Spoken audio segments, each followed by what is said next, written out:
Boa noite, pessoal. Estamos ao vivo aqui do Instagram. É uma live muito importante, um tema muito importante aí, né? Trazer as informações aí para vocês sobre essa habilidade socioemocional. Boa noite quem foi entrando aí. Essa noite aqui de terça-feira, uma noite, um assunto muito especial aqui. Quem entrar, me fala, por favor, se está me ouvindo, me vendo. Eu tive um probleminha com a internet aqui, mas agora parece que já resolveu. Vocês estão me vendo aí? Rayane, boa noite. Quem estiver aí, me fala se o som e a imagem está bom para a gente começar, dar início aqui. A Rayane colocou aqui, ó, hashtag Mães Unidas e Seguras. É a hashtag da nossa comunidade lá no Facebook. Obrigado aí, Rayane. Isso aí, hoje eu fiz uma live lá, todos os dias eu faço, de plantão de dúvidas, e trazendo esse tema aqui fantástico. Obrigado, tudo certo aí, né, Luma? Obrigado. É um tema muito importante. Antes de dar início na live, vamos aos recadinhos, né? Na quinta-feira eu farei uma live, na quinta-feira agora, dia 10 de dezembro, às 20 horas, né? É uma live imperdível, mas para essa live você tem que clicar e se inscrever, tá bom? Como as nossas ações no presente podem influenciar não só o presente, mas a adolescência e a vida adulta, né? O futuro do nosso filho. Vou falar da alimentação, sono, desenvolvimento e das relações também afetivas, né? Da felicidade e da inteligência emocional, né? Tudo é um conjunto, né? Não tem como a gente caminhar com uma coisa se a outra não estiver equilibrada. Então, nessa aula de quinta-feira, eu vou falar os pilares mais importantes nesses primeiros 3 anos de vida. Então, quem tem filho pequeno, quem é gestante aí também, já tem que ficar presente para esses temas. Então, faça a inscrição. Basta clicar no link que está na descrição da minha bio, né? Só olhar lá na descrição, Fabiano, Tebas, embaixo tem um link, você clica, é gratuito, tá bom? A aula será no dia 10, quinta-feira, agora às 20 horas. Mas é gratuito, mas só quem se inscrever que vai receber o link para assistir, tá bom? Pois é, pessoal, então vamos dar início aí. Boa noite a todos, quem entrou aí depois que eu já dei boa noite a todos que forem entrando aí. É um tema muito importante, né? Que a gente normalmente não se fala, né? Pelo menos os pediatras não falam muito desse tema, né? Dessa relação socioafetiva, emocional, né? E afetiva da criança. A criança precisa ter esse desenvolvimento, né? Quando a gente faz uma live falando de alimentação, por exemplo, falando de sono, vem todo mundo, meu filho não dorme, eu preciso saber como é que ele vai dormir e tal.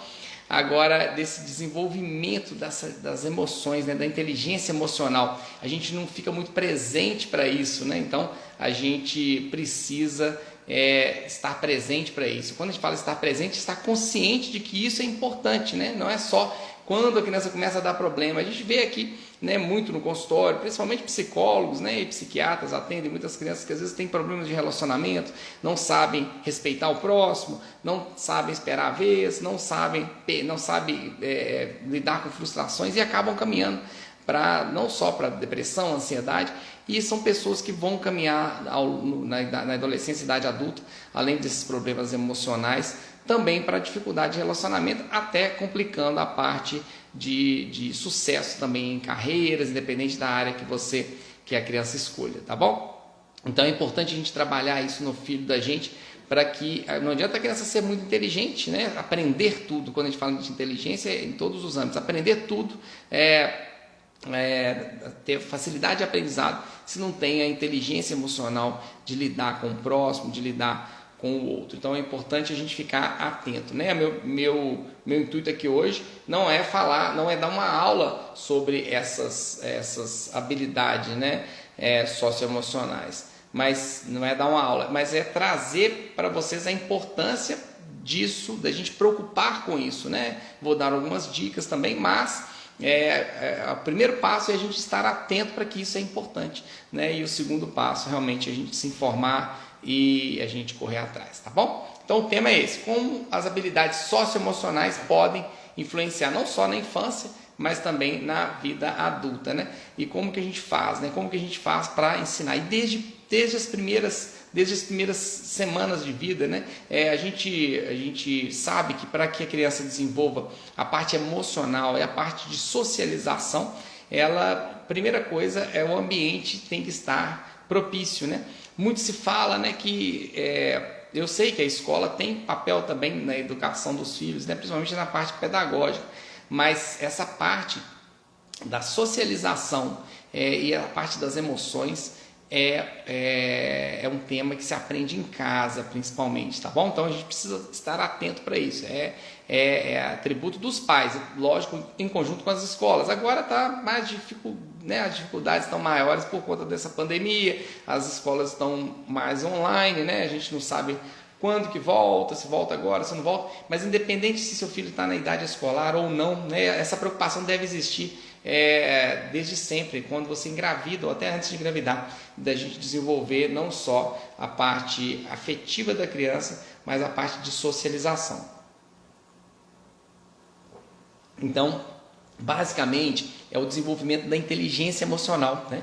Que é hoje em dia muito valorizado, inclusive em algumas empresas, né? Nos RH, aqueles testes que eles fazem, né? Para a pessoa entrar numa empresa. Basicamente está testando inteligência emocional ali, como que a pessoa lida com os problemas, lida com as frustrações, nos momentos de emoção, né? E para isso a gente precisa desenvolver na criança essa capacidade da relação interpessoal, ou seja, dela com o outro, né? Com o coleguinha, dela com o próprio pai, própria mãe, começa com o próprio pai, própria mãe, e isso vai se estendendo para os coleguinhas depois, né?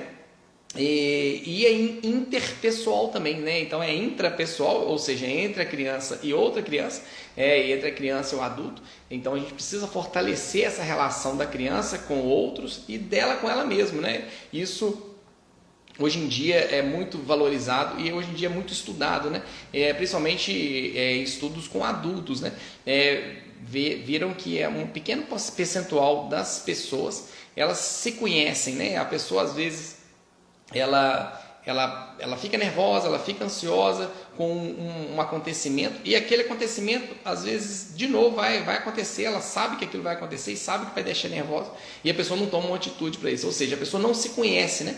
Isso realmente é muito difícil. Depois de uma certa idade, depois que você é adulto, também é possível trabalhar isso, mas quanto mais cedo a gente trabalha isso, né? Isso é a inteligência emocional. Então, essa noite eu quero que vocês fiquem ligados nisso, né? É importante a gente trabalhar essa inteligência emocional no filho da gente. Eu vejo isso aqui no meu consultório todos os dias acontecer, todos os dias não, mas uma frequência muito grande, né?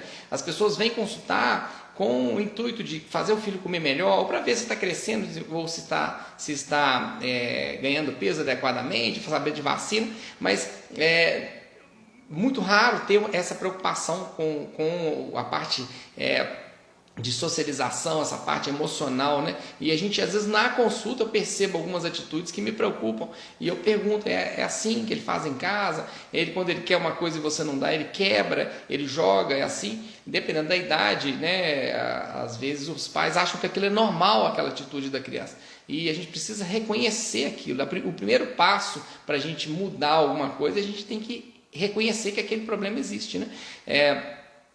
Isso vale para todos os âmbitos, né? Às vezes vem uma criança consultar com um motivo, e às vezes eu me preocupo mais com essa parte socioemocional, que é uma parte muito importante e que muitos pais não preocupam, não por culpa deles, é porque realmente não existe essa preocupação na sociedade. Existe depois que a pessoa já é adolescente, né, adulto, mas não existe essa preocupação de plantar essa sementinha na criança, visto que é a janela de oportunidade dos primeiros anos de vida, principalmente, é a janela de oportunidade para a gente modificar, não só dando estímulos para melhorar a parte cognitiva, mas estímulos para melhorar a parte de socialização. E a criança é espelho do ambiente, dos pais, de quem convive, né? Então a gente precisa ser exemplo para o filho da gente, tá bom? É a melhor forma da gente ensinar a inteligência emocional para o filho da gente, e a gente aprender também, a gente ter autocontrole, a gente saber lidar com as pessoas e dar exemplos, né?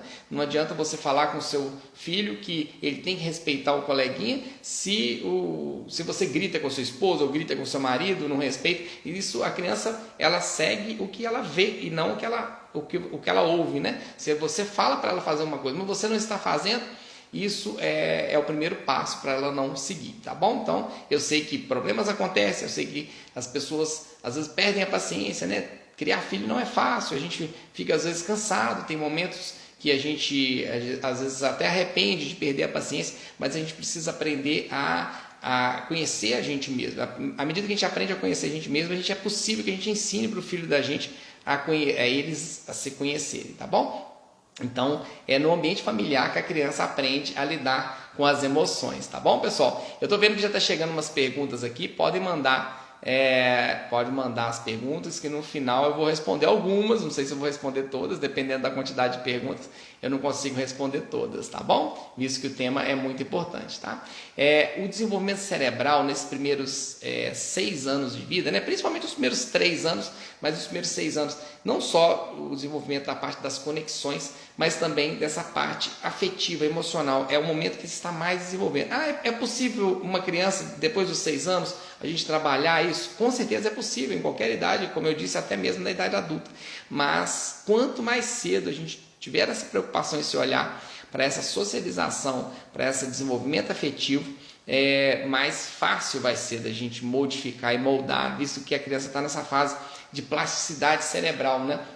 Essa inteligência emocional, a criança que fortalece a inteligência emocional, já tem estudo comprovando que ela vai ser uma criança e adolescente com autoestima melhor, né? E a gente sabe que a autoestima ela precisa ser trabalhada. Minha câmera está indo e voltando, porque eu estou indo e voltando aqui, tem que parar de mexer, que ela fica focando. Então, assim, a gente sabe que uma criança que tem uma habilidade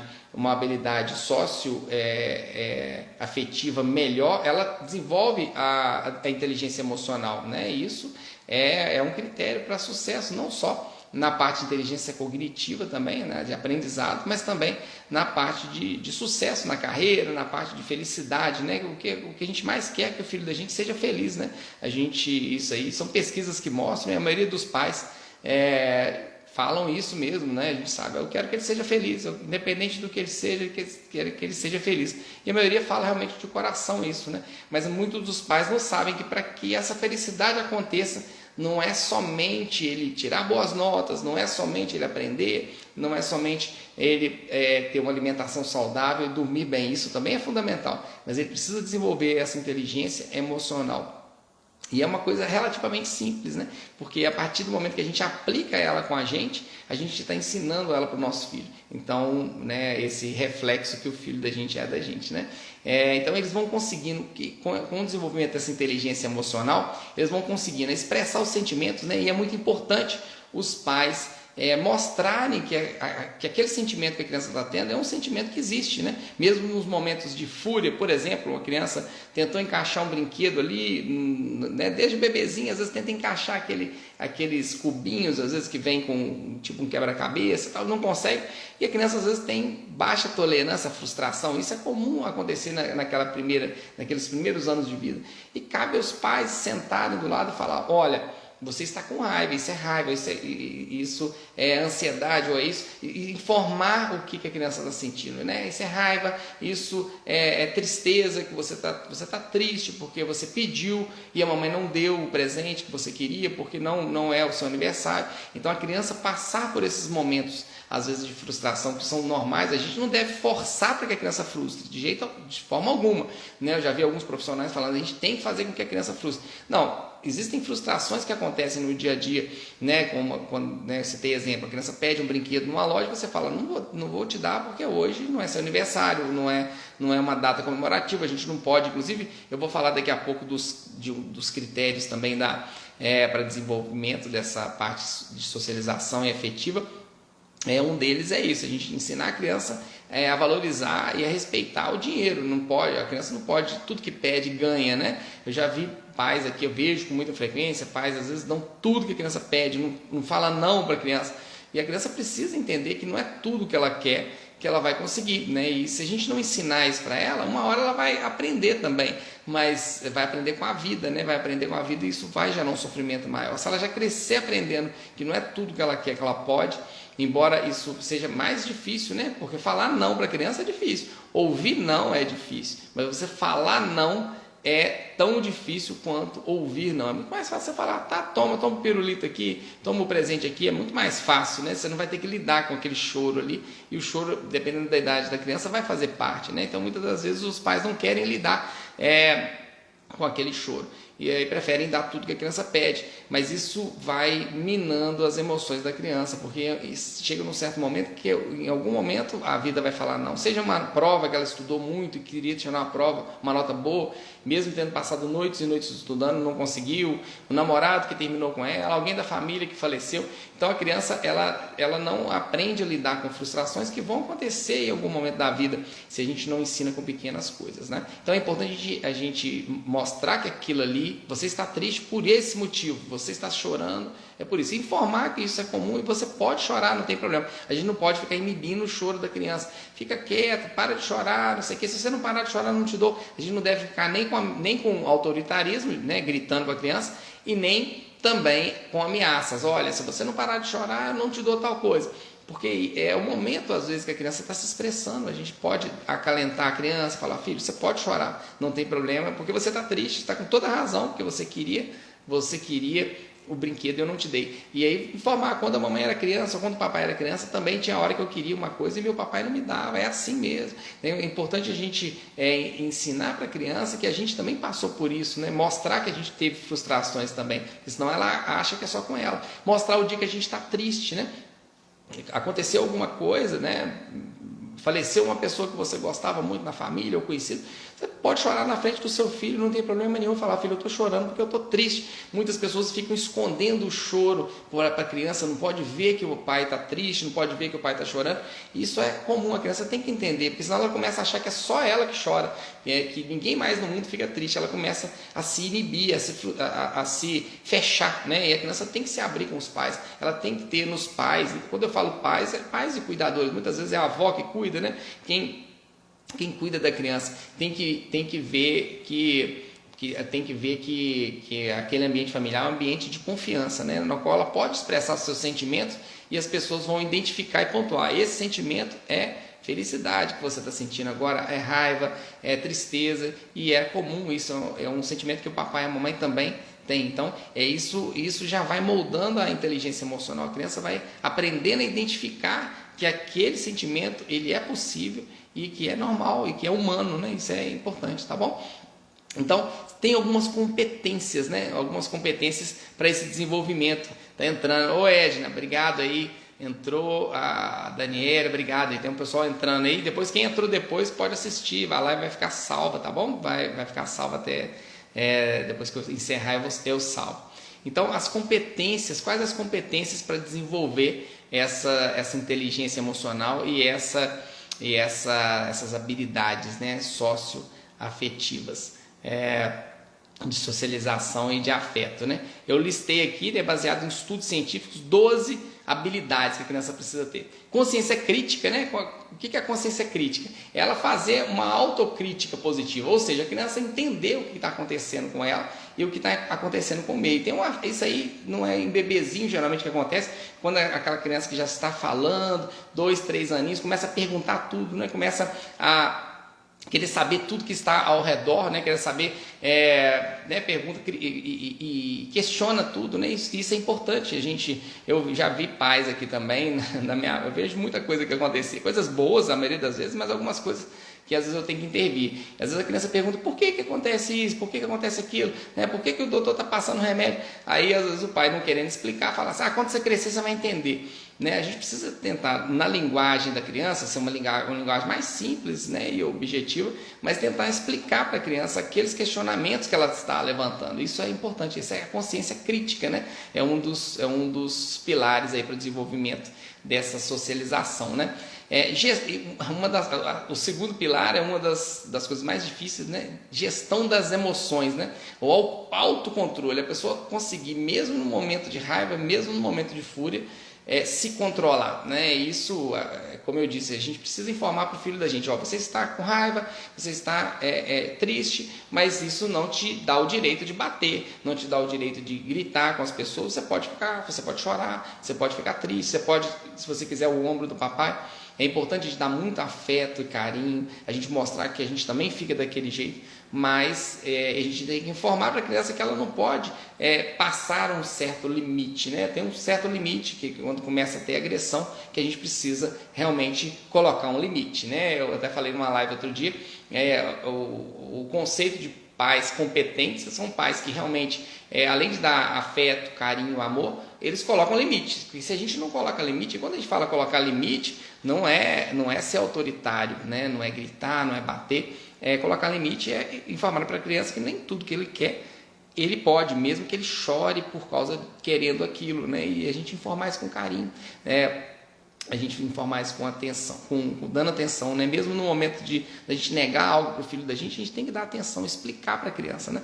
E essa gestão das emoções, quem não sabe gerir as emoções, acaba caminhando para outras doenças, né? Inclusive doenças que a gente chama de doenças somáticas, né? Muitas crianças, às vezes, a gente atende aqui com dor abdominal, com constipação intestinal, com cefaleia, alguns tipos de dores, e às vezes a gente investiga tudo, faz todos os exames né, vira a criança literalmente do avesso e não encontra nada. E quando a gente vai ver, o fundo é emocional, né? E isso vem desde os primeiros meses de vida. Então a gente precisa trabalhar esse autocontrole, a gente precisa trabalhar. E a melhor forma de trabalhar é a gente tendo autocontrole e a gente praticando isso no dia a dia em casa, tá bom? Isso aí é um dos pilares mais importantes, tá bom? A comunicação, né? Então a gente precisa, um outro pilar é a comunicação, a gente precisa dar liberdade para o filho da gente se comunicar com a gente, né? Então desde bebezinho, a criança começa inicialmente com comunicação não verbal, né? Gestos, apontando, e depois vem para a comunicação verbal. Mas para isso a gente precisa ter um diálogo com a criança, aproveitar os momentos, mesmo que você não tenha tempo de quantidade para ficar com a criança. Oi, Penha. A Penha fez um comentário. A Penha é autora de um livro. Depois você fala o nome do seu livro aí, ô Penha. Ele mandou uma mensagem para mim hoje. Depois nós vamos fazer uma live juntos, né, Penha? Então, depois eu vou ler seu comentário aqui, né? Deixa eu ver seu comentário aqui, ó. Conhecimento de sentimentos. Cadê aqui? Esse reconhecimento dos sentimentos ajuda as crianças a ter escuta.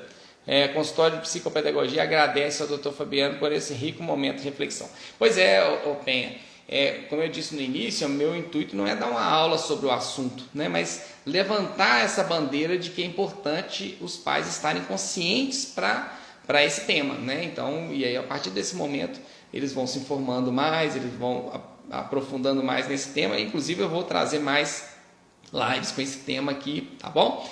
Inclusive na live de quinta-feira à noite também eu vou falar um pouco mais desse desenvolvimento dos primeiros anos de vida, tá bom? Então essa comunicação, a gente precisa dar liberdade para o filho de se comunicar, de contar os problemas, e a gente não deve julgar a criança, né? Porque acontece muito isso, né? A gente vê no dia a dia aqui também, dos atendimentos. Às vezes a criança conta algo que aconteceu, por exemplo, na escola, e aí às vezes os pais querendo educar, né, com sempre a melhor das intenções. Ah, filho, mas você também não podia ter falado isso para ele. Ah, filho, mas aí você pegou a caneta dele, por isso que ele te bateu, você não podia ter. Então aí isso já gera uma inibição. Aí a criança da próxima vez que aconteceu alguma coisa, ela pensa assim, eu não vou contar para minha mãe porque ela vai falar que o errado sou eu.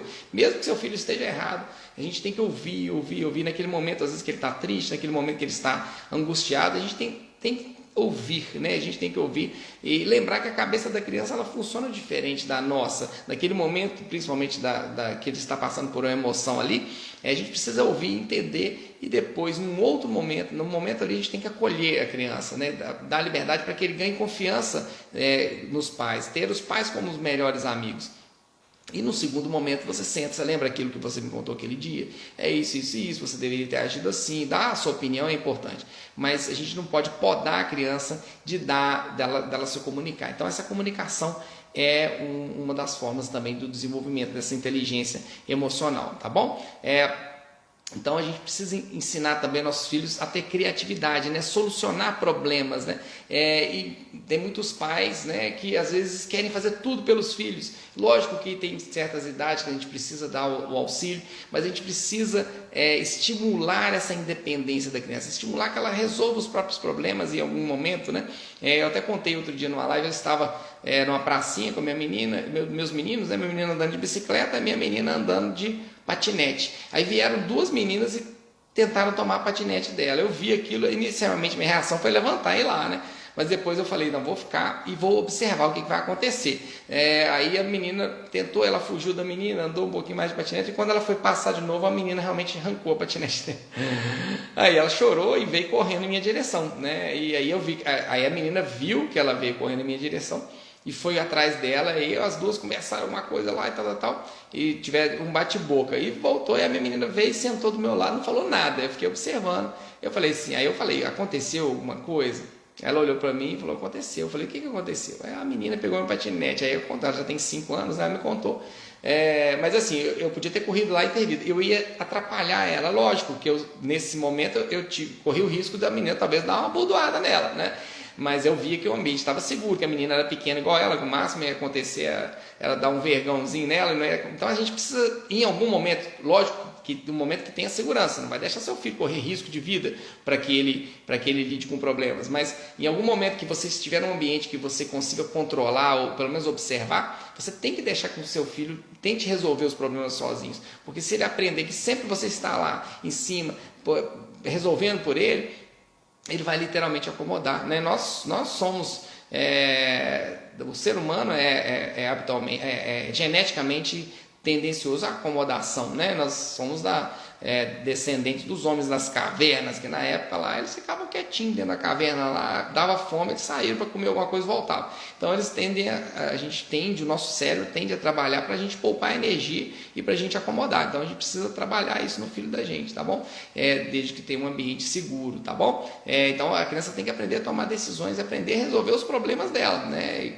E sempre que for preciso a gente intervir, mas a gente tem que, com o passar dos anos, a gente tentar intervir cada vez menos, mas sempre dialogando, sempre orientando da melhor forma, né? Nesse caso, por exemplo, da minha filha, se ela tivesse, por exemplo, batido na menina, eu teria, talvez não naquele momento, mas no momento que ela acalmasse, teria conversado com ela, que não era assim, você podia ter oferecido para a menina andar e tal. Mas como ela resolveu o problema da forma dela, eu não dei minha opinião, só falei, parabéns, você resolveu sozinha lá, você foi corajosa. E outra coisa que a gente deve fazer é elogiar o filho da gente, né? Essa educação positiva, porque muitas vezes a gente esquece, né?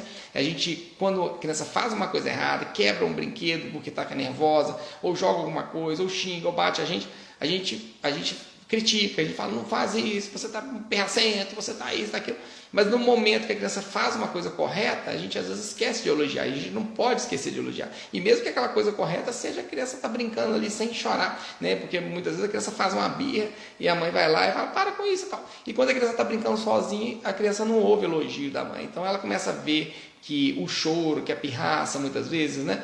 Tem muita gente que não gosta desse termo, birra, pirraça, mas é um termo que as mães entendem. A criança começa a ver que aquilo chama a atenção da mãe, que quando ela está boazinha, quietinha, a mãe deixa ela lá quietinha. Quando ela chora, a mãe vai lá, mesmo que seja para zangar, é uma forma de ganhar a atenção. Então a gente precisa estar atento para isso, tá bom? Essa proatividade, né? A criança ela tomar a atitude de resolver um problema, né? Então a gente tem que estimular isso. E essas ações protetivas em excesso, elas acabam minando isso, né? E outra coisa que, na minha opinião, mina muito também esse desenvolvimento dessa proatividade, né, solução de problemas, é o excesso de tela, né? Porque na tela ali o que acontece? O menino está jogando. Se ele não conseguiu pular a fase, ele reinicia. Se ele enjoou daquele vídeo, ele muda para outro. Então é muito fácil resolver o problema dele, né? Ele mesmo muda, ele mesmo resolve ali. Mas na vida não é tão fácil assim, né? Então quando você está brincando com uma outra criança, a criança pega o brinquedo de você, você vai ter a reação ou de chorar, ou de tomar de volta o brinquedo, ou de agredir a criança, alguns agridem. Então a gente, estou falando de duas crianças se relacionando. Então com isso ele vai aprender a desenvolver essa inteligência emocional, sempre com supervisão dos pais, e os pais elogiando no momento que faz a conduta certa e conversando e tentando corrigir no momento que o curso não está correto, tá bom? Para isso a gente precisa dar atenção para os filhos. Se a gente também deixa o filho brincando e a gente está mexendo no celular, a gente não está vendo o que ele está fazendo para poder corrigir no momento. Corrigir, que eu falo, dar dicas construtivas e positivas no momento que ele precisar, tá bom? E a gente fala da tela, a tela em todos os âmbitos, não é só a criança usando tela. Essa semana passada aconteceu um caso aqui que foi engraçado. Geralmente os pais zangando com a criança porque está usando tela. Sai desse celular, conversa com o doutor está te perguntando quantos anos você tem, está te perguntando o que você come. Geralmente é assim. Mas outro dia aconteceu o contrário. Eu não sei se você, quem estava aqui, tá me assistindo aí. Atendi uma menina adolescente já. E geralmente adolescente gosta, né, de celular. E a menina não estava no celular, não. Mas aí chegou a mãe, o pai e a menina. E eu conversando com a menina e o pai começou a mexer no celular e começou a ver algum videozinho lá que estava dando som. A menina zangou com o pai. O pai, larga isso, nós estamos numa consulta. Foi o primeiro caso até hoje, desses 16 anos de consultório, que a filha zangou com o pai. Eu achei interessante, eu até falei, olha, primeiro caso da filha zangar com o pai, porque o pai está mexendo no celular na hora da consulta. Mas eles têm muita liberdade comigo, eles consultam ela desde que nasceu comigo, então assim, ele estava relaxado na consulta, ele acabou distraindo ali. Mas geralmente é o contrário, né? A criança entra na consulta, principalmente chega a uma certa idade ali, 6, 7 anos em diante, a grande maioria entra com o telefone aqui, conversa, tem uns que eu examino com o telefone aqui, porque geralmente eu sugiro, vão deixar o telefone, mas quando os pais não tomam a atitude de tirar, né, eu não vou ficar, né, criando caso com a criança na hora da consulta, mas o correto seria nem ter entregue para a criança. Mas dessa vez foi o próprio pai, né, me chamou a atenção. Então, quando a gente fala dessa proatividade, né, da criança, a gente precisa entender que o celular, que a tablet, que a televisão, videogame, atrapalha muito. Não tem problema ter um momento, né? Acho que tudo na vida tem que ter rotina para a criança, né? Horário para alimentar, horário para dormir, horário para, dependendo da idade, para ver a tela dele lá, para ver o desenho, não tem problema nenhum, não é nenhum crime isso acontecer, desde que a criança já tenha idade para isso, tenha mais que 2 anos, e desde que não seja exagero. O que a gente tem visto junto com a pandemia, uma pandemia também de crianças obesas, uma pandemia de crianças com ansiedade, uma pandemia de crianças que estão sendo criadas pela tela, né? Então, acorda na televisão, dorme na televisão. Então, a gente precisa colocar limite, a gente precisa ver que isso vai trazer consequências terríveis para a criança no futuro, né? A gente sabe que isso vai trazer consequências terríveis para as crianças no futuro, e só daqui a um tempo que isso vai aparecer nas pesquisas mostrando uma geração nova aí de pessoas com depressão. Então a gente precisa ter esse olhar, né? O Covid sim é preocupante, a gente precisa tomar todos os cuidados, mas a criança precisa de sair da frente da tela, não pode ficar o dia todo na tela. Eu sei que não é fácil, né? Qual a solução então, doutor? Fala uma coisa para eu tirar meu filho da tela. Tem sempre uma solução, né? Cada caso é um caso. A gente dá, né? Nas consultas aqui, geralmente eu dou umas ideias, dependendo da idade, né? A gente tem algumas, até professoras que estão às vezes paradas porque não está tendo aula, ou que estão tendo tempo livre, que vão em casa ensinar a babá, ou ensinar a própria mãe a brincar com a criança, que tem muitas mães que não sabem brincar com a criança, não sabem, não é porque ela não tem uma boa vontade, não, é porque a mãe dela não brincou com ela quando ela era criança. Então isso vem de berço realmente, né? E isso dá para aprender. Se a pessoa quiser aprender, chama alguém, entra na internet, como brincar com meu filho, tem muita coisa, muita informação, né? E dentro do possível, se tiver uma segurança, dá uma voltinha na calçada, dá uma esparecida com seu filho, sair um pouquinho, pegar um pouquinho de sol. Isso é importante, inclusive, para produzir vitamina D, que inclusive é uma proteção contra o Covid, né? Não vai aglomerar, mas brincar num ar livre, brincar na natureza. Mas não é o tema de hoje, eu acabo viajando aqui, e quando eu vejo, eu já estou falando de outras coisas que também são importantes aqui, né? Vontade de falar horas aqui de tão importante. Esse autoconhecimento que eu já falei, que é uma das coisas, é um dos critérios também, né? Para desenvolver a inteligência emocional, né? A gente lidar aprender aquilo que frustra a gente e lidar com essa frustração, aprender a ter mais força naqueles momentos difíceis, né? Essa aprendizagem, a gente tem que lembrar que a criança aprende de forma lúdica, né? A criança aprende brincando, não pode ter, né? A gente sabe que as escolas evoluíram, sim, as escolas evoluíram, mas se a gente analisar as escolas, não queria contar a minha idade, né? Mas eu tenho 44 anos, apesar de eu parecer ter 18, eu tenho 44. Mas as escolas de quando eu estudava no pré-primário, algumas coisas evoluíram, sim, né? Mas assim, perante ao tanto que evoluiu as distrações, né? Antigamente era escola e brincar na rua, só tinha sítio do Pica-Pau Amarelo, era a única coisa. Eu lembro que lá no pré-primário, lá em Manhuaçu, Escola Estadual Antônio Velerso, quem é de Manhuaçu e estudou no Antônio Velerso, coloca aí, não sei se tem alguém de Manhuaçu aí. Escola estadual, eu estudei escola pública a vida toda.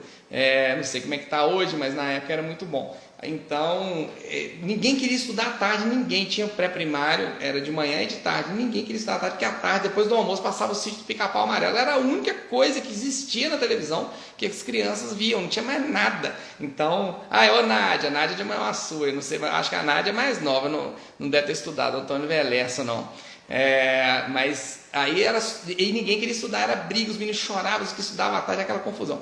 Aí era isso, Sítio Pica-Pau Amarelo ali que durava uma horinha, era só no outro dia e não tinha tanta distração. Então hoje em dia as escolas sim evoluíram, não estou falando que não evoluíram, mas comparado com o tanto que evoluiu a tecnologia, com a internet e tal, então as distrações agora são muito grandes, né, para desfocar a criança dos estudos. Então o estudo o aprendizado, quando eu falo estudo, aprendizado, desde as primeiras letrinhas, desde as primeiras cores que a criança aprende, tem que ser de forma lúdica, tem que ser com muita brincadeira, com muito estímulo e com muito afeto, né? A criança só aprende com afeto, tá bom?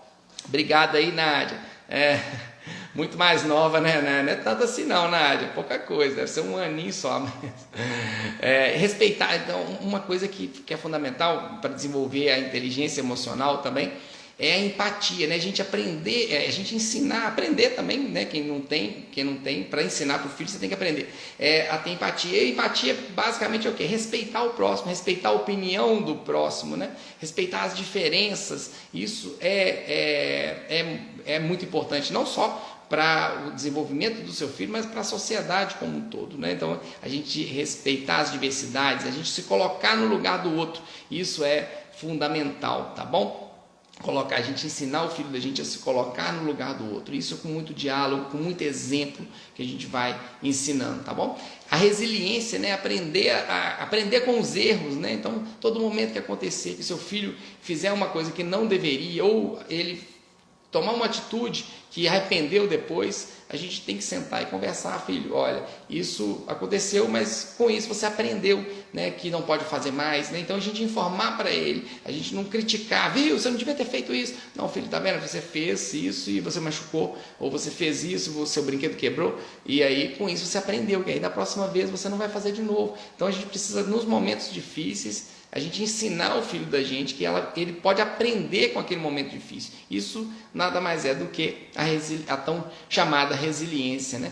A criança vai aprender a ter mais paciência e aprender com os erros. Isso é fundamental, tá bom? Eu já citei a criança ter o consumo consciente, a gente não pode ficar dando tudo que o filho da gente pede, a gente tem que informar, e à medida que vai passando o tempo, né? Chega numa certa idade, 4, 5 anos, dá para ensinar a educação financeira, dá para a gente ensinar a criança que aquilo ali tudo demanda um trabalho para poder conquistar, né? Até mesmo uma luz acesa sem necessidade, uma torneira aberta no momento de escovar o dente sem necessidade. Então isso são coisas simples, e até mesmo o presente que a criança pede, né? Pela criança, ela quer ganhar presente o tempo todo, ela quer chupar bala e pirulito, se ela já conhecer, né? Depois que conhece, e chocolate o tempo todo, e a gente tem que falar não, e é importante para ela, não só porque faz mal aquilo, né? Dependendo do que for, mas também porque aquilo custa dinheiro, a gente precisa informar que isso existe. Se a criança não aprende a valorizar, a dar valor ao dinheiro, duas coisas vão acontecer. Uma, ela vai gastar tudo que tem, né? E vai ser aquele adulto descontrolado, ou vai ser aquele adulto que às vezes mesmo não conseguindo o dinheiro que quer, vai se frustrar por aquilo, né? Porque queria consumir tudo e não consegue. Então, são pessoas que se endividam e tal. Então, isso é aprendido também de berço, apesar que ninguém preocupa muito com isso, né? Então, nós estamos levantando várias situações aqui que os pais têm que ficar atentos. E a cidadania, né? A criança entender que tem deveres e ela tem direitos na sociedade e tem deveres também, né? Ela não pode jogar um lixo no chão, ela não pode atrapalhar a vida de outras pessoas, né? Isso é cidadania e ética, e a gente ensina isso começando de dentro de casa, não é na escola só que aprende isso, é dentro de casa, tá bom?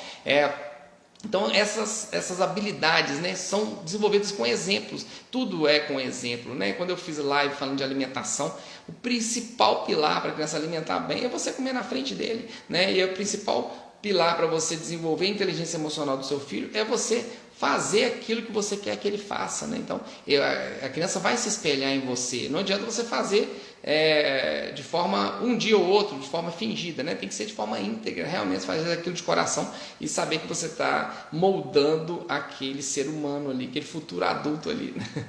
E sempre dialogar muito, né? Dialogar sobre os sentimentos da criança e sobre os seus sentimentos também. Isso aí, acho que é a mensagem principal que fica. O ambiente familiar tem que ser um ambiente respeitoso, tem que ser um ambiente harmonioso, né? Isso já tem estudo mostrando que até na gestação, dentro do útero, a criança já percebe sinais de ambiente familiar desarmônico, né? A mãe que está passando por processo de estresse, de depressão durante o parto, aquela criança ela tende a ter mais problemas depois, mesmo que depois que nasça o ambiente seja muito propício, só de ter passado por estresse na gestação já é uma criança que tem que ficar mais atento, porque ela pode ter mais dificuldades de socialização. Então a gente precisa, lógico, como eu disse, tudo é modificável, independente da idade que você comece a agir na vida do seu filho, você consegue modificar. Mas quanto mais precoce tiver essa preocupação e quanto mais precoce tiver esses cuidados, com certeza o desenvolvimento dele vai ser muito mais fácil, mais tranquilo, tá bom? Então, o ambiente familiar que ensina esses ensinamentos de resiliência, de paciência, de respeito ao próximo, tá bom? E sempre elogiar muito o seu filho, isso é fundamental, a gente melhorar a autoestima dele, evitar crenças limitantes, né? Eu já fiz até um vídeo sobre isso. O que são crenças limitantes? São coisas que a gente coloca na cabeça do filho da gente, né? Que as pessoas colocam, né? Eu já atendi várias crianças assim, que durante a consulta a mãe ou o pai ou a avó, esse menino é bagunceiro, esse menino não respeita ninguém, esse menino não sei o que, esse menino só durante a consulta que fala tanta coisa na cabeça, dá vontade de falar assim, não, alguém fica com ele lá fora para você me falar essas coisas, porque ele não podia estar ouvindo isso que você está falando dele, porque essas coisas ficam na cabeça, e aí duas coisas vão acontecer, né? Primeiro, ele vai ter que manter aquele status ali de bagunceiro mesmo, né? De menino teimoso, de menino que não respeita, e aí ele nunca vai mudar, né? Ele vai pôr na cabeça dele, realmente eu sou bagunceiro mesmo, minha mãe está falando que eu sou, eu tenho que manter. Esse menino não come, esse menino não come, esse menino não come, fala na cabeça dele o tempo todo que ele não come, você não come, você não come, você não come, ele vai passar a nunca comer até para poder manter o status. E outra é que a autoestima da criança vai lá embaixo, então a gente precisa tomar muito cuidado, tá bom? A gente precisa estimular a inteligência emocional com ações positivas, com falas positivas, mesmo que naquele momento a criança não esteja agindo da forma que a gente gostaria que estivesse, tá bom? É só assim que a gente vai moldar a personalidade da criança, e esses primeiros anos são fundamentais, tá bom? É o que é chamado de parentalidade positiva, né? São nomes bonitos, né? Mas basicamente é isso que eu falei, traduzindo, né? Então a gente precisa substituir críticas por elogios, né? E naqueles momentos que mesmo nos momentos de dificuldades, mesmo nos momentos que a criança contraria, a gente precisa tentar falar de forma diferente, né? Você não é teimoso, hoje você está agindo assim, mas você não é teimoso, você é um menino esperto, você é um menino esforçado, valorizar o esforço, né? Sempre valorizar o esforço, você é esforçado, por isso que você conseguiu, você não conseguiu, mas você se esforçou para tentar, então valorizar esse esforço da criança, isso é fundamental para o desenvolvimento da inteligência, associada a exemplos, associado a ambiente familiar, né? Então os progenitores, né? Na verdade quem cuida da criança, né? Quando a gente fala pai, mãe, avó, tia, inclusive a babá, né? Se a babá é uma pessoa que tem empatia com a criança, todos que estão ali ajudando nesse processo tem que ter essa consciência de que a criança ela é moldada pelo meio, e a gente precisa agir com tranquilidade, passando segurança, dando informações positivas e discutindo os sentimentos, né? Levantando esse tema de sentimentos, mostrando que você sente, que ele sente também. Isso é fundamental, tá bom, pessoal? Deixa eu ver se eu esqueci de alguma coisa aqui. Acho que não, né? Eu falei o mais importante. Como eu disse no início, a minha ideia é realmente levantar esse tema aqui, né? Que a gente não vê realmente, eu pelo menos não vejo pediatras falando sobre isso. Fala de cólica, fala de diarreia, fala de Covid-19, o povo tem enjoado aí do Covid-19, de tantos outros falam, e de sono, alimentação, eu mesmo gosto muito de falar de sono e alimentação, mas eu acho que esse tema é base, e as pessoas, como eu disse, não têm tanta consciência da importância que tem esse tema. É um tema muito importante, a gente precisa, assim como a alimentação, assim como o sono, a gente precisa estar ligado nele desde o início, tá bom? Tem uma perguntinha aqui da Geise. Pode mandar pergunta aí, pessoal. Eu acho que dá para responder algumas aqui, apesar que eu fiquei falando aqui, eu falo demais, né? Quando eu vejo já passou, mas é um tema muito bacana. Ô, Isabela Batista, consultora de sono. Aí, ó, a Isabela, se seu filho estiver com dificuldade, eu vou fazer a propaganda. Se seu filho não estiver dormindo bem, Isabela, consultora de sono, Isabela Batista. Isabela, a propaganda aí, né, para você. Deixa eu ver aqui. Tá tudo bem aí? Tá travando aí ou não? Recebi uma mensagem aqui no Skype que tá travando, ó, a live. Olha aí se tá travando. Se estiver travando, vocês me falam. Mas agora também, se estiver travando, depois que eu falei 1 hora aqui, se estiver travando. Aqui, ó. Então, ó, tem a Geise 35. Geise 35. Será que você tem 35 anos, Geise? Minha filha está com 1 ano e 2 meses. Está na fase de bater. Não sei como corrigir. Pois é, olha, primeira coisa, Geise, tá tudo certo aí, tá ouvindo aí, né? Não tá travando não, então tá bom, obrigado. É só a sua internet aí, a Jaque, que é minha secretária, que tá mandando as mensagens pelo Skype, aqui o dela que tá travando. Olha, então o Geise, ele tá com 1 ano e 2 meses. Essa fase de 1 ano e 2 meses, o que acontece? A criança começa a entender muito as coisas e ela não consegue se comunicar tanto. Então, é uma fase que a criança começa, às vezes, a ficar nervosa por justamente não se comunicar. Então, uma coisa importantíssima é a gente estimular a fala da criança. Para isso, a gente precisa sentar no chão ou ficar no nível da criança e mostrar aquilo. Por exemplo, aqui é a bola, fala bola, filhinho, entrega a bola para ela. E aqui é o carro, é a boneca, é sempre falar com a criança olhando para você. Isso é fundamental para o desenvolvimento da fala. Evitar muita chupeta, tela, nem pensar. Se você sonhar que está ligando a televisão para o seu menino, você se belisca à noite para você acordar, porque atrasa a fala. E é um momento que a criança já deve comer a comida da casa. Fala, o que tem a ver comida com bater? Esse pediatra está ficando doido? Porque a criança precisa desenvolver a fala e para isso ela precisa mastigar. Então a comidinha da casa, a partir de 1 ano, já comer comida normal, sem amassar. Porque quanto mais mastiga, mais desenvolve a fala, quanto mais ela fala, mais tranquila ela vai ficando. Porque uma das causas da criança ficar irritada é não conseguir se comunicar. E ter muita paciência com a criança. Antes de falar disso, o sono também, falei da alimentação, o sono é fundamental. Tem muita criança que está muito nervosa, vem para consulta, doutor, esse menino está nervoso, eu vi aqui para poder você passar um remédio para dormir, ou para dormir não, para ele acalmar. E aí quando eu pergunto do sono, né, menino nervoso, a primeira coisa que eu pergunto é do sono, está dormindo? Não dorme nada, dorme pouco, acorda muito à noite. Então 1 ano e 2 meses, o que é o esperado? É a criança já dormir ou a noite inteira, ou no máximo uma acordada de noite para mamar. Tá bom, dorme 8 horas da noite, acorda 2 da manhã e mama. Ok. Não, ela está acordando de hora em hora para mamar. Está acordando de 2 horas. Pode saber que isso está impactando no nervosismo da sua filha. E é importante dormir, ter uma sonequinha de manhã, né? E uma sonequinha à tarde. Tá? E a Isabela, consultora do sono, né? Para não me deixar falar mentira.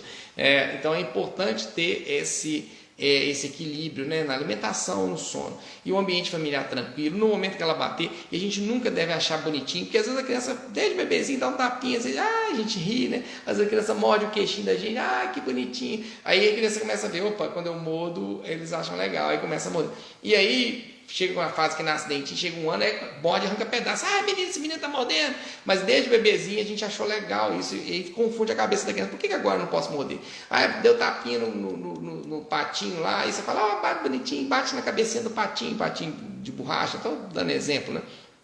E aí depois chega e começa a bater na mãe e fala, opa, por que está batendo em mim? E isso confunde a cabeça da criança. Então, atitudes como dar tapa, como morder, a gente deve, desde os primeiros meses, falar, olha, isso não pode. A gente recebe muita questionamento, às vezes nem morde o peito da mãe, né? No momento que às vezes está mamando e já não está mais com fome, aí morde. Eu falo com a mãe, olha, você deve retirar do peito naquele momento. A criança entende, desde os primeiros meses, entende muito expressão facial, né? Você está sorrindo para a criança, ele sabe que você está feliz. Você faz a cara, você não vai gritar, não vai bater, mas você fala, olha assim, a mamãe não gostou. Você faz uma franze a testa, a criança entende que você não gostou daquilo.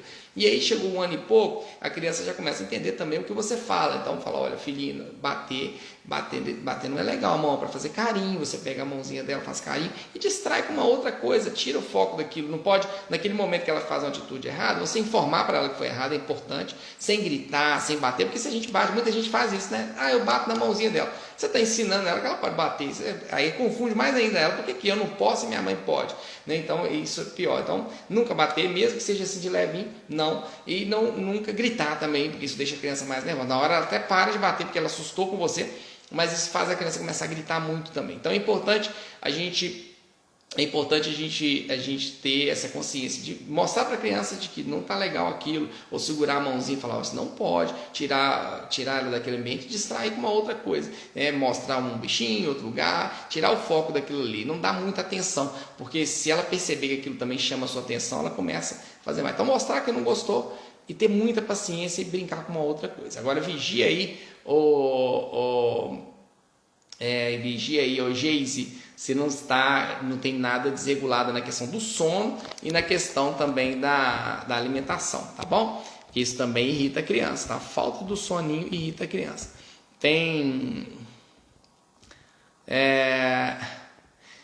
Olha, a Raquel Rocha falou que meu filho tem 6 anos e está super hiperativo e mandão. Ando mega estressada com ele, pois não quero bater. Ótimo, Raquel, então não bate não, por favor, tá bom? Primeira coisa, calma aí, respira fundo, puxa o ar pelo nariz, solta pela boca, calma. Eu sei que não é fácil, né? Eu tenho 2 filhos também, tem momentos que às vezes a criança tem dias, né? Principalmente, parece que a criança percebe, né? O dia que a gente não está bem, principalmente se você não dormiu bem à noite, parece que é o dia que a criança mais chora, mais faz as coisas, porque a criança é sensitiva, ela sente quando os pais não estão bem, né? Agora, você falou uma coisa aí que eu não sei. Você falou, olha, está super hiperativo.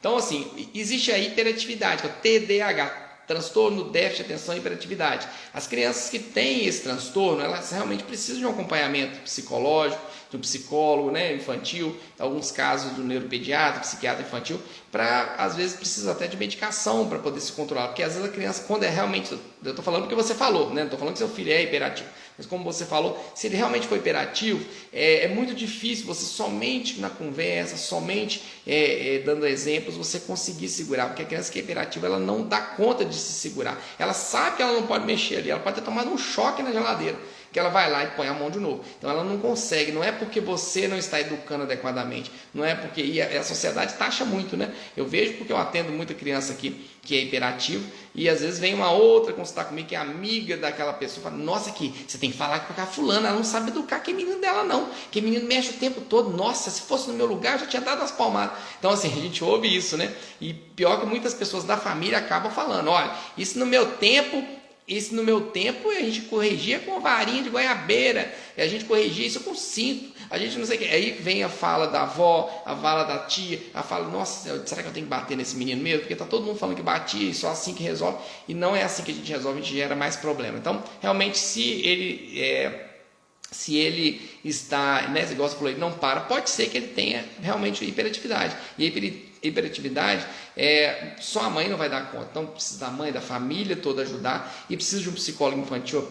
No primeiro passo é isso. E alguns casos, né, talvez a grande maioria, vai precisar também de um acompanhamento multidisciplinar, né, com a psicopedagoga, talvez com um neuropediatra ou psiquiatra infantil para poder dar alguma medicação. Então, assim, tem muitas coisas que a gente precisa avaliar. Então, não assuma isso, se realmente seu filho é hiperativo, não tente resolver o problema sozinho, peça ajuda, porque realmente você está precisando. Está na idade de 6 anos, está na fase difícil por causa da pandemia, acaba às vezes excesso de tela, vê se não tem também excesso de tela, se não está dormindo tarde, tá bom, Raquel, mas não tente sozinha não, pede ajuda, você tem que procurar um psicólogo. Primeira coisa que eu te indico é um psicólogo infantil, e aí a própria psicóloga infantil vai te orientar a levar ou não num psiquiatra ou pediatra ou neuropediatra, tá bom? Quando a gente fala psiquiatra, muitas pessoas, nossa, Deus me livre, meu filho não é doido. Não tem nada a ver, né? O psiquiatra infantil, assim como o neuropediatra, são profissionais especializados nessa parte de TDAH e vão ver se realmente precisa ou não medicação. Medicação muitas vezes não é a solução, mas em alguns casos ela é necessária em algum momento do tratamento, tá bom? Então, pela sua fala aí, realmente você está precisando de ajuda. Sozinha, não assuma não assuma sozinha esse problema. Porque eu vejo muitas mães, não, eu tenho que dar conta, achando que se ela não está dando conta é porque ela não está sendo mãe suficiente, né? Está sendo uma péssima mãe, não é. Você pode ter certeza, viu, Raquel? Você precisa de alguém para te auxiliar. E pelo que você descreveu aí, tem algo mais. Não é só um menino que está teimoso, tem algo mais, tá? 21:05, deixa eu ver aqui, é verdade que a criança, deixa eu ver aqui, você pergunta você pergunta que tem a ver com o tema, só deve mamar 3 vezes ao dia, ele diz que vai, pois é, como eu comecei a ler aqui, não é do tema, né, mas eu vou responder. A Mariana Rodrigues perguntou, é verdade que a criança só deve mamar 3 vezes ao dia e não pode mamar de madrugada? A pediatra da minha filha disse isso. Ela vai ficar obesa, ela tem 9 meses, estou muito confuso com isso. Ô Mariana, olha, é difícil eu te falar aqui, porque cada caso é um caso, depende muito de qual leite mama, da quantidade de leite que toma. Realmente 9 meses já é uma idade que a gente precisa colocar horário, né? A criança precisa ter rotina, isso influencia também na parte da socialização. A criança precisa entender que aquele momento do almoço é o momento do almoço, e vai ter dia que ela não vai querer almoçar, ok, tudo bem, ninguém vai forçar, ninguém vai pegar e enfiar comida na boca, ninguém vai ligar a televisão para ela distrair, enfiar comida na boca, mas ela vai entender que toda atitude tem uma consequência. Se ela não come, o que ela vai acontecer? Vai ficar com fome. Aquele momento, isso é importante. A gente não deve fazer isso quando o neném tem 6 meses, na hora da introdução alimentar, 7 meses, mas a partir de 8 meses já é possível a gente dar um intervalo. Você almoça 11, por exemplo, a última mamada foi 9 e a próxima mamada vai ser 1 da tarde. Ok, mesmo dia que ela não comer. E a mesma coisa o horário da janta, mesma coisa o horário da fruta, o horário do leite. E à noite, o ideal é que ela durma a noite toda. Isso é o ideal até para você, né? Mas não é assim. Se ela está acordando 5 vezes à noite, vamos cortar essa mamada à noite? Não é assim. As coisas têm que ser aos poucos. A gente vai retirando, vai vendo o que está acontecendo. Geralmente, quando a criança está acordando muito à noite, é porque está associando. Muitas crianças associam o momento de dormir, mamando, dorme com a boca no peito ou dorme com a boca na mamadeira. E quando acorda de madrugada, que é normal o ciclo de sono, a cada 3 horas a criança acorda, ela acorda e aí quer mamar. Mas não é porque acordou com fome. A maioria das vezes não. Mas não é assim, tá mamando, vamos parar. As coisas têm que ser lentas, a gente tem que ter um acompanhamento, tem que dormir bem de manhã, dormir bem à tarde, tem que dormir à noite, fazer o ritual do sono. Tem que ser importante. Assiste a minha live lá na quinta-feira, eu vou falar sobre isso, né? Vai ser os pilares para esse desenvolvimento infantil, que inclui, inclusive, a colocação de rotinas, inclusive a alimentação saudável, sono de qualidade.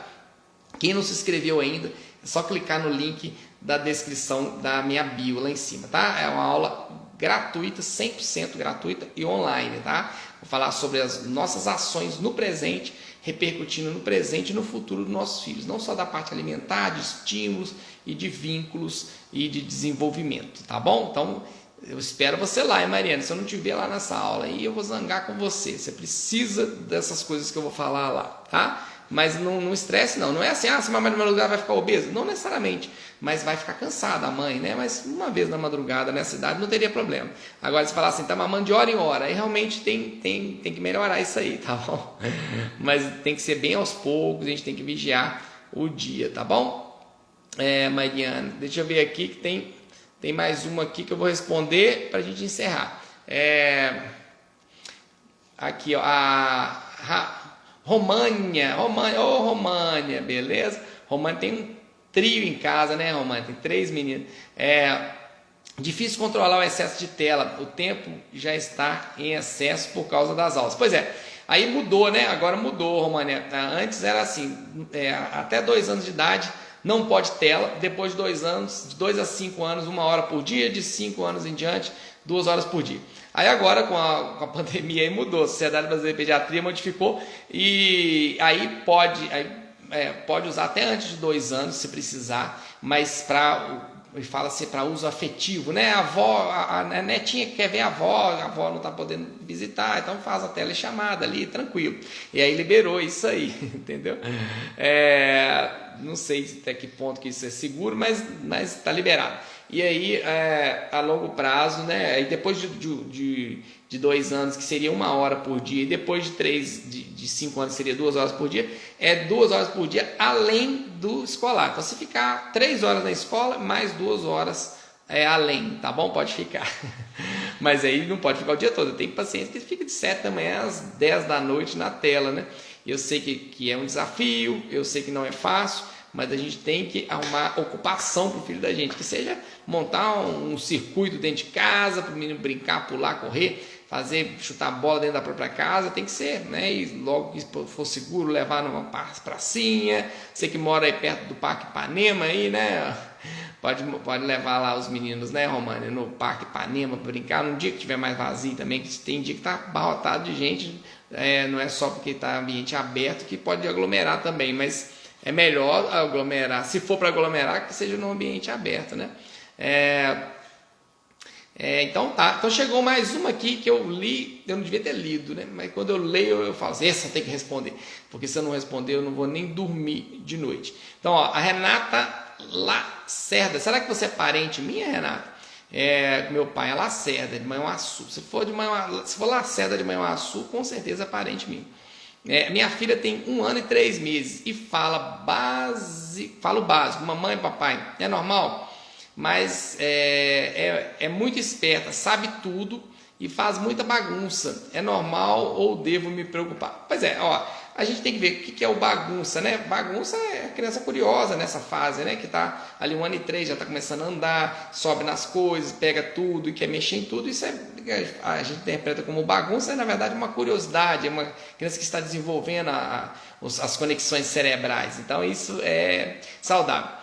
Agora, 1 ano, a gente espera que a fala desenvolva a partir de 1 ano, né? Alguns nenenzinhos falam com 9 meses, alguns vão falar com 1 ano e 3. Agora, chegou 1 ano, a criança precisa ter a comunicação não verbal, pelo menos, estabelecida. O que é não verbal? Ela dá tchau, ela bate palminha, se você ensina, ela vai aprender a parte do onde que é o nariz, onde que é a orelha, aonde que é a barriga, para, né, ensinar. Se você perguntar para a criança, se você nunca tiver ensinado, ela não vai aprender, mas se você ensinou, né, você mostrar a bola, boneca e carro, mostra 3 brinquedos, brincar ali, depois você fala, vai lá e pega a bola para a mamãe, ela vai lá e pega. Então segue comando simples, você chama ela pelo nome, ela olha, não vai olhar todas as vezes, mas vai olhar na grande maioria das vezes. Você chamou 10 vezes, ela tem que olhar pelo menos 7, 8, né? Desde que ela não esteja olhando para a tela, que a tela concentra muita criança. Então você chamou o nome dela, ela olhou para você, isso é um bom sinal. Porque o que a gente preocupa, né? Não é que preocupa, mas hoje em dia cada vez mais a gente está atento a sinais precoces de autismo, né? Quanto mais precoce intervir, melhor, né? Essa preocupação é mais, hoje em dia a gente tem mais, né, esse olhar para isso. É uma criança de 1 ano e 3, ela precisa estar falando, às vezes mamãe e papai, alguns vão estar falando muito mais, né? Mas o principal é essa comunicação não verbal, é ela entender o que você está fazendo, ela se comunicar, que seja através de gestos, apontando, e ela olhar para você quando você contar uma história ou estiver conversando com ela, e olhar quando chama pelo nome, tá bom? Renata Lacerda, não sei se é prima, não sei se não é, mas é isso aí. Pessoal, eu vou encerrar porque senão depois eu não consigo salvar, porque fica muito extenso, já tem 1 hora e 15. E eu quero lembrar vocês de clicarem no link que está na descrição da minha bio, para se inscrever gratuitamente na aula que eu darei dia 10, agora quinta-feira, às 20 horas, né? Falando sobre as nossas ações hoje com os nossos filhos, com os nossos bebês, né? Independente da idade, repercutindo não só na infância, mas na adolescência e vida adulta. Tudo que a gente faz agora, principalmente nesses primeiros 3 anos de vida, vão ter impacto por toda a vida. São estudos que mostram isso, né? Que inclusive problemas de coração, problemas de pressão alta, problemas de depressão, de ansiedade, de alguns tipos de câncer são gerados, são sementinhas que são geradas nesse início. E o contrário também, crianças com mais inteligência emocional, crianças mais afetivamente evoluídas, começam nesse momento, nesses primeiros 3 anos. Então, vou falar de sono, de alimentação, de estímulos para o desenvolvimento, da colocação de rotinas e dessa conexão e desse vínculo que é importantíssimo. E quanto mais cedo começar, melhor, visto que os primeiros 3 anos, principalmente, são considerados a janela de oportunidades na vida da criança. Vai ser uma live gratuita, mas só vai assistir quem se inscrever, que vai receber o link para assistir. Vai ser uma live no YouTube. Tá bom, pessoal? Então, corra lá, se inscreva, que depois acaba as vagas. E doutor, você podia quebrar o galho e arrumar uma vaga para mim? Então, A gente está na dúvida se a gente limita as vagas ou não, mas por enquanto estão abertas as vagas, tá bom? Então, além de se inscrever, também compartilhe com as amigas aí, com quem está grávida, uma visão importante. As grávidas ficam preocupadas, meu Deus do céu, qual banheira que eu compro? Meu Deus, qual é a bolsa que eu vou comprar para levar para a maternidade? Qual tipo de manta? É um calor de 40 graus, as mães mandam mensagem, que manta que eu compro? Fala, pelo amor de Deus, manta não, você tem que comprar um ventilador, um ar-condicionado para sua casa. Mas ninguém exagera, mas a grande maioria não tem essa preocupação, né, de como estimular a parte neurológica. Eu até estava conversando com uma mãe aqui que veio consultar para introdução alimentar. Ela veio, eu vi meu menino fazendo 6 meses, veio ela e o pai. Viemos aqui para saber a receita da papinha, doutor. Nossa, queremos a receita da papinha. A vovó está doida para dar papinha. E quando eu vi, o menino não estava nem firmando o pescoço, o menino caído, era uma menininha, o pescocinho caído no colo da mãe. Parecia que ele tinha 2 meses de idade, que nem 3 não tinha, já tinha 6. Eu falei, meu Deus do céu, ele é prematuro? Não, não é prematuro, ele é isso e aquilo.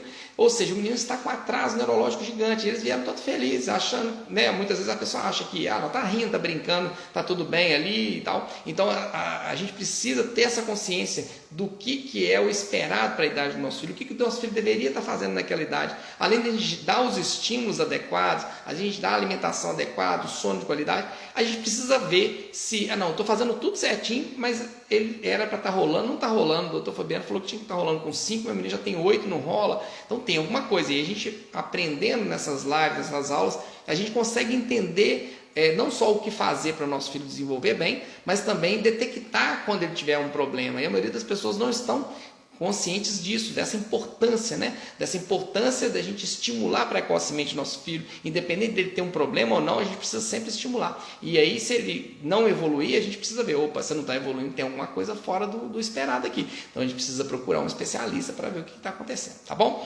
Então, não podem perder essa live. Quinta-feira, dia 10, né? Agora do 12, às 20 horas, corre lá, clica no link que está na descrição da minha bio e faz a inscrição lá, com 30 segundos você faz, tá bom? Eu vou conferir se todo mundo que está aqui está inscrito lá na live, senão eu vou voltar numa outra live só para zangar com vocês, tá bom? Então tá bom, pessoal, espero vocês na quinta-feira. Vou encerrar aqui a live do Instagram. Muito obrigado aí, boa noite a todos.